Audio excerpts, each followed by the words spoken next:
দৌলটোৰ ঠায়ে ঠায়ে ফাট মেলাৰ অংশৰে পানী সোমাই নিগৰিছে ভিতৰলৈ। এজাক বৰষুণ আহিলে দেখা পোৱা যায় পুৰাতত্ব বিভাগৰ অৱহেলাৰ ছবিখন।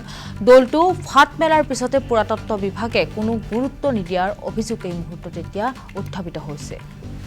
পুনৰবাৰ উল্লেখ কৰিছোঁ, শিৱসাগৰ ঐতিহাসিক জয়সাগৰ জয়দৌলত ফাট মেলা দেখিবলৈ পোৱা গৈছে। ফটা অংশৰে দৌলৰ ভিতৰত টপৰা টপৰে পানী পৰিছে। এতিয়া দৌলটোৰ ঠায়ে ঠায়ে ফাট মেলাৰ অংশৰে সোমাই পৰিছে এতিয়া পানী। এজাক বৰষুণ আহিলেই দেখিবলৈ পোৱা যায় পুৰাতত্ব বিভাগৰ অৱহেলাৰ ছবিখন।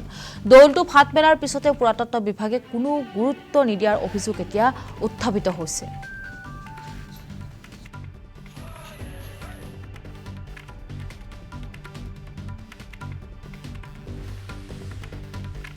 সোমাইছিলোঁ, চালোঁ পৰিৱেশটো, দেখিলোঁ দূৰৰ পৰা মই চাইছোঁ পানী বিয়পি আছে আৰু টপৰ টপৰ পানী পৰিছে। এই ক্ষেত্ৰত অকণমান দুখ লগা।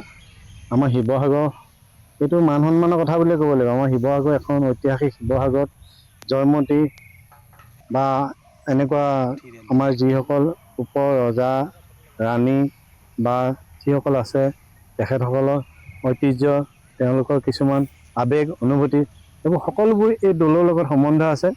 সেইকাৰণে মই ভাবোঁ অতি সোনকালে ইয়াৰ এটা বিভাগ আছে যিটো পুৰাতত্ব বিভাগ, এই পুৰাতত্ব বিভাগ অতি সোনকালে এইখিনি যিখিনি ফাটি পেলাই বা পানী বৈ পেলাই দৌলটো নষ্ট কৰিছে সেইখিনি অতি শীঘ্ৰে ভাল কৰিলে ভাল হয়। মই ভিতৰলৈ বিশেষ যোৱা নাই, অকণমান দূৰৰ পৰা চাইছিলোঁ, পানী টপৰ টপৰ পৰি আছে।